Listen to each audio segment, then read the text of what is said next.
All right, good evening, everybody. Baruch Habayim, welcome, everybody. We are up to our fifth lecture in our series on magic and Judaism. And at this point, we're going to be discussing some actual practices. They could mostly be considered what I would call lower magic. You don't really see very much of the practices of what ritual magicians would call higher magic in the Jewish world. That are popular and widespread. There might be small pockets here and there, both from traditional sources and also certainly maybe much more from the non-traditional sources. The non-traditional could be centuries old, but not within the realm of orthodoxy. But even among the popular practices that exist within the Orthodox world, there's always controversy, no matter what it is, meaning things that I would say the vast majority of Orthodox Jews practice. There is controversy that there are certain ones who say that such practices are absolutely forbidden and are improprietous and impious and sinful and superstitious and so forth. Even though the fact of the matter is the vast majority practice these things. And so we've discussed, some less common uses, amulets and so forth, some more common, some less common. But a lot of the ones we're going to be discussing tonight are extremely common, and it's questionable whether or not they actually would qualify in the realm of magic. However, the truth of the matter is that these are rituals that we conduct, that we engage in, and generally have a purpose that is not unlike a magical purpose. Whether it's a form of magic that's superstitious or that's rational, that is really where is the rub there, essentially, because in general, there will be those who say that you're allowed to do these things as long as you realize why you're doing it, is that it's a psychological effort. It could even be considered a form of cognitive behavioral therapy. And that by engaging in these rituals, one affects one's emotions and one's psychological state. And that's really what it's for. But the truth of the matter is, a lot of practitioners of ritual magic will say that that's what all magic is, really, essentially, is in order to get us into a certain psychological state or psychic state, emotional state. And so there are those certainly who would interpret these practices in a superstitious way that most rabbis would frown upon. And then there are those who understand them in a rational way and yet still understand that these things will affect us and bring about the desired consequences through these actions. And like most things in Judaism, food is a major aspect of a lot of these practices. And the practices that probably most people in the Jewish world are familiar with. Practices that are not commanded anywhere in the Torah. However, they may be recommended in the Talmud, but not in the sense that these are enforceable laws that thou shalt do these things. No. These are just things that became popular, and even they were already popular in Talmudic times, many things, and then other things that developed later in history are not mentioned in the Talmud. Certainly, the one that's probably the most popular and the most well-known of food-based magic, and it is already in the Talmud.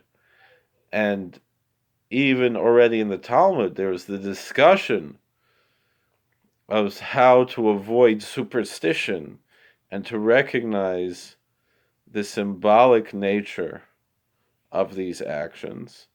Yet again, you get into symbolism. That's a major aspect of all forms of ritual magic. The sigils or sigils, which some people say is a cognate of a segula, that you have these connections through symbolism. And that's how ritual magic is performed. And so particularly when one goes and practices ritual eating, it's hard to say that this is not ritual magic. You can say that it's not superstitious, but it's rather a rational form of cognitive behavioral therapy and so forth, like we said. But it's still in the realm of ritual magic, as the rest of the world would probably define ritual magic. And so, of course, that major one that we could think of from that's mentioned in the Talmud and is widely practiced throughout the Jewish world, throughout the pluralistic Jewish world, are the Simanei Milta, the Simanim of the night of Rosh Hashanah. Generally, it's understood as the first night. Some do both nights. Some do all the meals of Rosh Hashanah. But the various Simanim, the various symbols or good omens that we engage in on the night of Rosh Hashanah. Some people even call it a Rosh Hashanah Seder. And we all know, we little kids, they sing the song, you dip the apple in the honey, make a bracha loud and clear, we all know that we're dipping apples in honey, we're eating other various foods. I don't have to go in through them, and it's different customs in different communities, which foods to use, the sheep's head, the fish head, the honey or the sugar, different other fruits and vegetables and so forth. And we eat these foods and we say a little prayer to God, that we ask for a sweet new year. We ask that our merits should increase. We ask that we should be should kneel a rosh for lo lazanav. We should be the head and not the tail. And there's even kavanot associated with that. When you say la rosh, some say that stands for lazos, nachas, ruach, lavinu sheb'shamayim, things like that. Lazos shetzon avinu sheb'shamayim. And these various practices. And we're praying while we eat the sweet foods, while we eat the head of the animal, while we eat these various foods, to have these prayers fulfilled.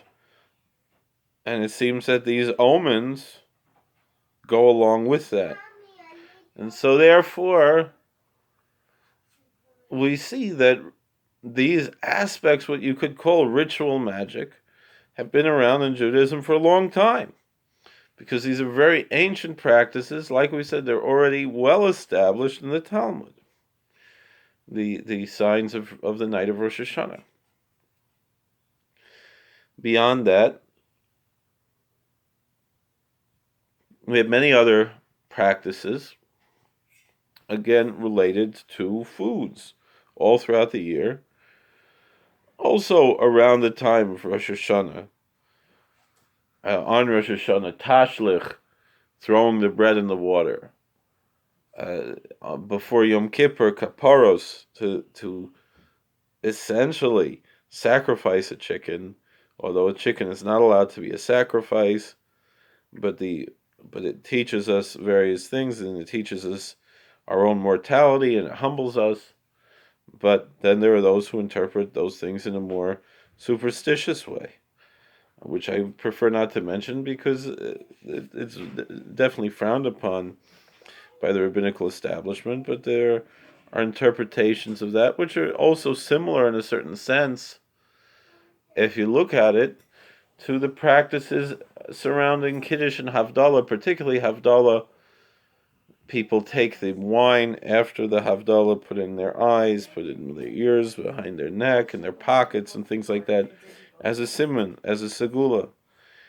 They also drip a little bit of the floor, and some say that that's an offering to the Sitra Achra, to the side of evil. It's not a sacrifice to the demons, but it's an offering to them that they should leave us alone, take this little bit and go on.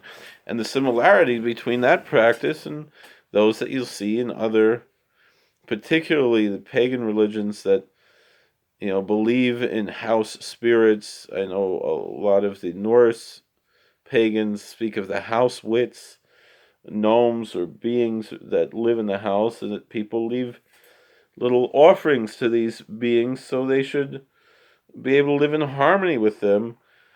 And the similarity between this and this with the wine from the Havdalah, to spill a little bit on the floor for that, but others say that it's not for that reason, but it's a siman bracha, and so forth. And there are many, many different practices like this, and some of them, all of those are controversial.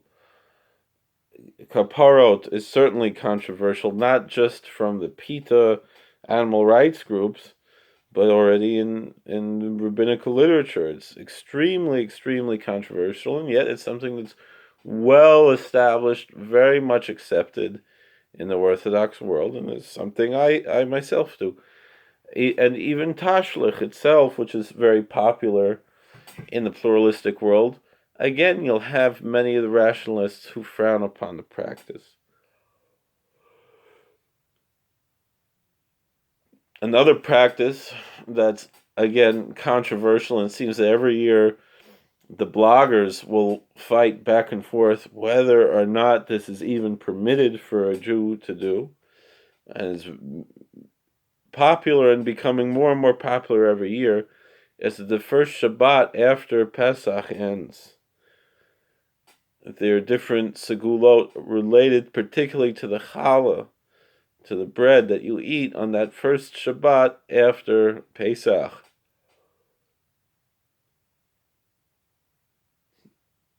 And there are various ones, but the one that's the most popular and the well-known is called in Yiddish the Schlissel Challah. Schlissel meaning a key, and there are various practices in regard to what this Schlissel Challah means. Some people do all of these. I personally do all of them. Some people bake a key into the challah. Some people make the challah in the shape of a key. Some make little pictures of keys on the challah, or they indent the key into the challah to make the imprint, or they make little forms of the keys. And then there's the Nadvarna Rebbes had a custom to flatten out a matzah. It doesn't have to be unleavened, but flatten out dough like a matzah and take a key, some say specifically the key to the ark in the synagogue, and to recite the prayer from Motzei Shabbat that describes all the different gates that we ask God to open for us in the week, and to take the key, and just like the matzah has holes in it, you take the key and you pierce the dough every time you mention one of these various gates that's open on Motzei Shabbat. And it's a prayer that many people say every Motzei Shabbat. It's an old prayer from the Jerusalem Talmud. And the Rebbes of Nadvarna have this custom of using this prayer together with the Schlissel Challah. And so all of these are combined, really, in different communities. Some do one, some do another, and many do all of them.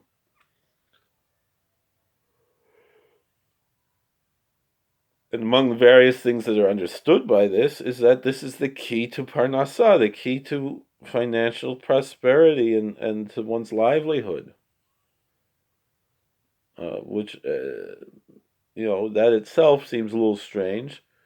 But my feeling is that it's a way of being creative in our devotion to God, but we're recognizing, like we discussed in our last video, of how the medieval magicians understood that all power comes from God, so too we don't believe that the key itself is what makes is giving us the parnasa. Of course, that's ridiculous. But it's just a creative way to show our devotion to God, and also and recognize that God is in control of our livelihood. And also, to me, it's just something that many of the tzaddikim did. The Satmarov did. He didn't, do nonsense, and so I also do it. And the truth is, even all the different foods on Shabbat, whether they're used as meditative tools, as many of the Hasidim did, but also they're often seen as segulot, and that you eat this food or that food on Shabbat or other times, that's a segula for parnasa. And then certainly if you go to Hasidic Tish and you receive the Shirayim, on one hand, a friend of mine said, we should be focusing on what we're accomplishing, with the eating the shirayim and so forth. We're hoping for supernal gates of knowledge and things, but then many people, and that you're receiving that by eating the food that's blessed by the Rebbe, the leftovers, that's the word shirayim means. But then on the other hand, certainly there are those who just believe, oh, if I eat this kugel that the Rebbe ate a little bit of it and he gives me a piece in my hand, I'll be blessed with health, with wealth, with a marriage partner, with healing, with all of these other blessings, material blessings that we're seeking out. And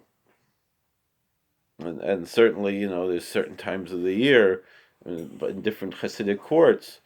For example, on the sixth night of Sukkot, which according to the Kabbalistic count is the Ushpizin of Yosef HaTzadik, Joseph from the book of Genesis, and in certain communities, I know in Belz and Pupa and others, they'd have black bread made with buckwheat, and the Rebbe would hand that out. That's supposed to be a segula for parnasa, this bread.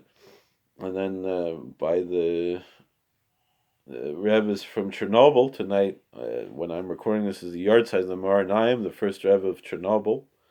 But when you go to the certain tzaddikim from Chernobyl, Skver and Rachmistrivka and others, there's the idea of Bizas Hayam on Shvi Shal Pesach, on the seventh day of Passover, to get a little big piece of matzah from the Rebbe. And again, that's supposed to be segula for parnasa, even to the point where I saw that someone had a piece of matzah that they received from the Skver Rebbe on the seventh day of Passover, and they were selling it on eBay for a pretty high price, because it's blessed by Skver Rebbe.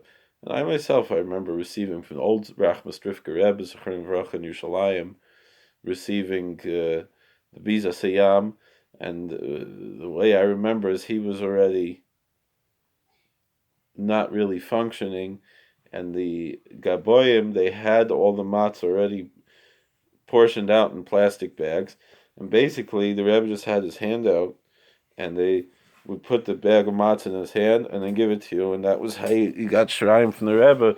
Bizat Hayam, Bizat Hayam, meaning the booty of the sea from what happened when they crossed the Red Sea, all the riches of the Egyptians. That's why it's considered to be a segula for parnasa.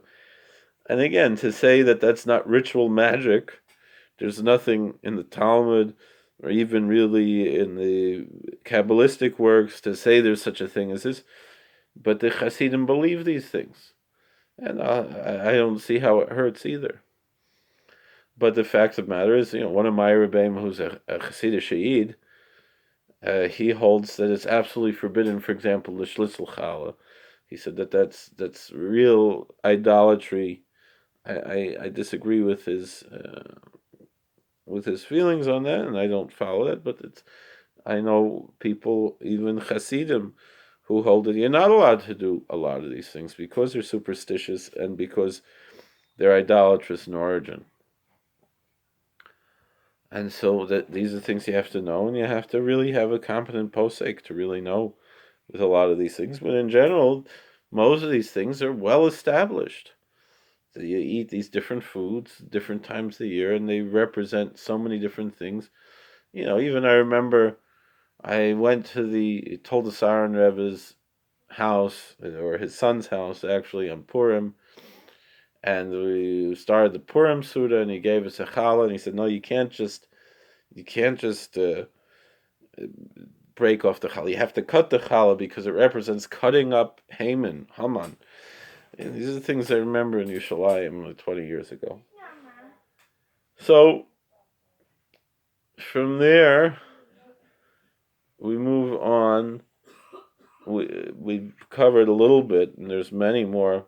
There's whole books. There's a series of books called Seuda Secrets that I translated, and other books, the Secrets series by Rabbi David Meisels, that brings, from a Hasidic standpoint, the meanings of all these various foods that we eat on Shabbat and different Chagim. And whether they're for magical purposes, because as a segula to have some kind of influence, or whether they're meditative purposes, which again is brought in the Hasidic Sfarim for sure, that you're eating the cholent and different kavanot to have, and that each thing represents one of either the sefirot or the different shemot and things like that. And so the traditional Shabbat foods have all of these various things. So another example would be that, most people know you have gefilte fish on Shabbos, right? Not just gefilte fish, really, it's any type of fish. And you eat the fish, and part of the idea is that this is the reincarnation of a righteous person. And so that's why he didn't suffer as much as an animal that needed shechita, like a bird or a mammal. In order to eat, he needs shechita, and so that needs a bigger tikkun. It's more difficult to bring about the tikkun that's accomplished by eating. But also this whole idea of eating l'shem shamayim, that when you're eating these foods, you're making a tikkun on the foods, particularly in regard to issues of reincarnation, that some souls reincarnate into the food, whether into the animal or even the plant matter, or even maybe in the salt, in the water, in the domain, in the inanimate objects. Also, a soul could be reincarnated, and it receives a tikkun by us partaking of these foods, particularly in Shabbat. And so that's the idea of the eating the fish, among the many other ideas of eating fish. And there's all these other foods, the eggs and onions and so forth.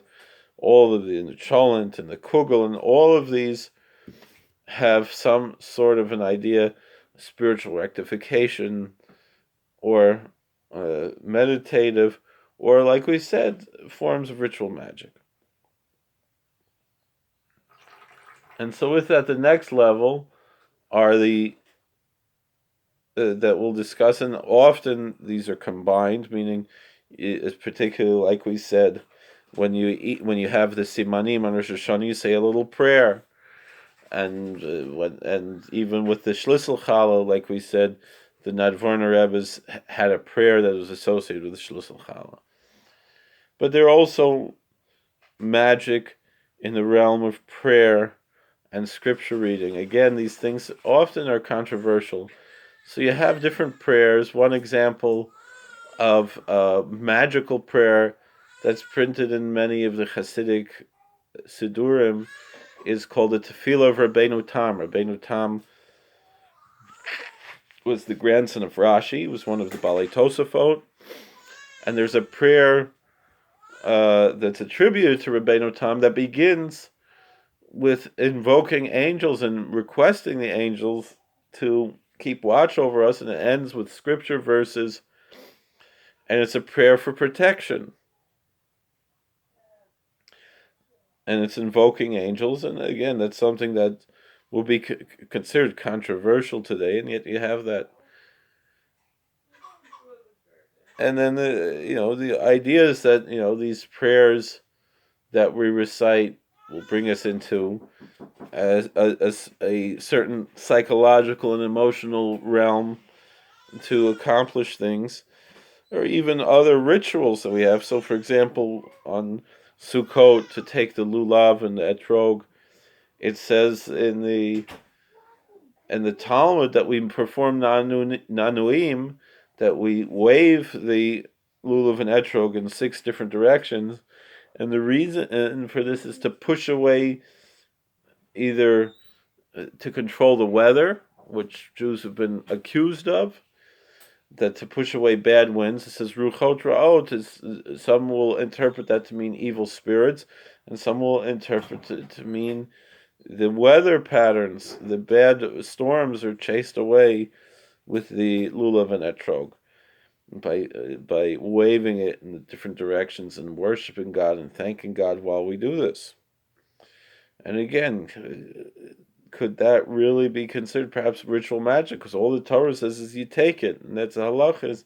It's enough to take maybe one shake, but to make the nanuim in all the directions, it's something we do, but you really have to do it. And is that also in the realm of magic? And other prayers, even to the point where in the Talmud, and it's even brought in the Shulchan Aruch, although it's mentioned that we don't do this, is that before a person would enter an outhouse, a bathroom, he would ask the angels that accompany him to wait outside until he comes back, because people at one time in history were so cognizant of their guardian angels that accompanied them that they could ask them to wait outside the bathroom till they're done, because angels don't have to go to the bathroom and human beings do. And so we ask the angel to wait outside and then to accompany us again when we leave. Although already in the Shulchan Aruch, and even it seems already from the Talmud that is not our current practice, and it hasn't been for some time. But you have these ideas.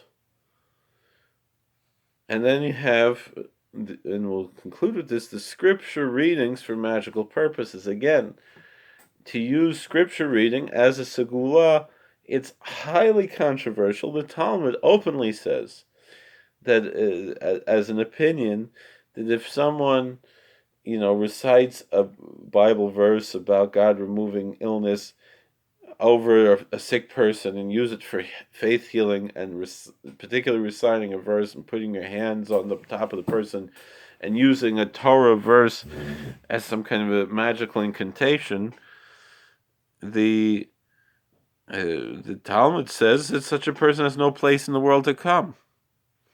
And yet, I remember, Hasidic Rebbe even telling me, beyond just the scripture readings, but for example, those same Bible verses, to take the commentary of the Noam Elimelech and to recite it over a sick individual, and to use that kind of meaning a teaching, a Hasidic teaching, to use as a magical incantation in a certain sense. But again, I think a part of that has to do with the way that one approaches. If you believe that the verse itself, reciting it, is what's going to bring healing, that's problematic and forbidden. But if you ask God, perhaps in the merit of this verse that we just recited, in the merit of the mitzvah of learning Torah and so forth, that God should have mercy on us and heal this person, perhaps there's room for that in Judaism. But you have all these things, and there's controversy even about the way we recite the Psalms, that people just sit and read the Psalms, and they believe that this is going to be going to have their prayers answered, and the merit of the devotion of reciting the Psalms. My holy Zayda, the Chavus Yair, writes that that's not the way you're supposed to say the Psalms either. You could study them, but really it's supposed to be inspired by them. And so many people just read them and don't even know what they're saying. Should at least know the translation of the words and be inspired by the Psalms. And the truth is that brings you into a greater psychological and emotional state than just reading things by rote. but you have this with the scripture, and you have other similar practices. I've heard of a practice that the book of Deuteronomy could be recited in someone's various rooms of their home if they think that the home was haunted by demons or ghosts or so forth, that by reading the book of Deuteronomy in the various rooms of the house and so forth, that this is going to cleanse the house of evil spirits, and so forth. These are fascinating room.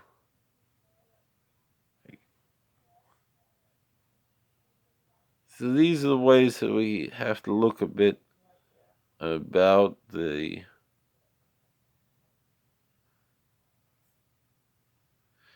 approach to the scripture readings as a means of a segula, or people recite the song of Shir Shirim, the Song of Solomon, as a segula to find a shidduch, to find a marriage partner, and various other usage, and even certain verses. There's the Sefer Shimush Tehillim, and there are various verses that are known for protection, or even just mentioning Elijah the prophet. Ma'izeh the Chavos Yor says, chases away demons, kind of like he said about garlic, as we mentioned before, and things like that, which could also be considered a food-based magic, to use garlic to ward off evil spirits.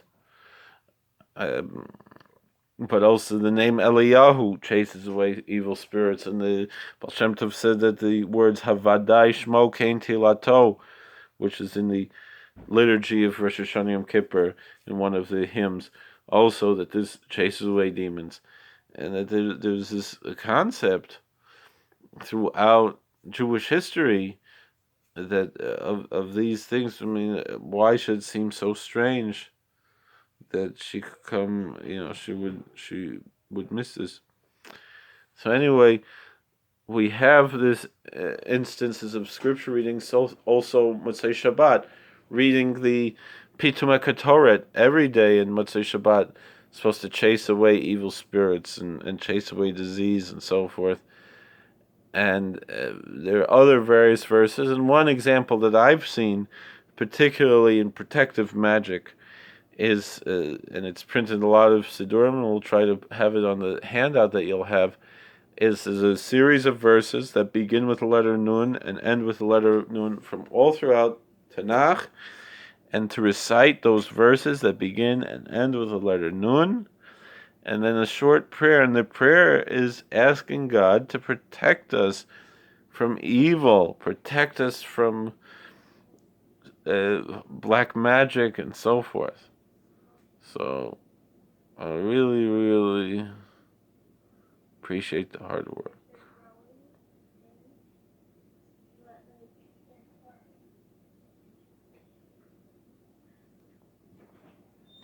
So essentially, the use of food, the use of prayer, and the use of scripture as magical tools is well established in the Jewish circles. It's controversial, not everybody accepts it, but these are things that exist all throughout the Jewish world in various forms. I've just mentioned a few of the forms. We don't have enough time here to get into everything, but we see that these ideas, despite the opposition, much of the opposition goes back even to the Talmud and the Mishnah, even to Scripture itself, it would seem. And yet, these interpretations and the so forth and these practices exist to this day in various forms and in various communities. And they're among many other forms of magic and superstition and so forth that are very common in the Jewish communities.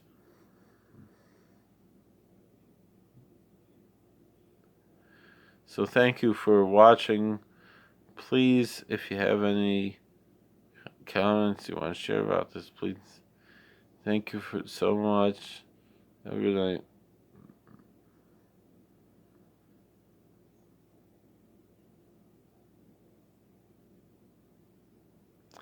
All right, so once again, thank you for watching, and we'll see you all later. God bless.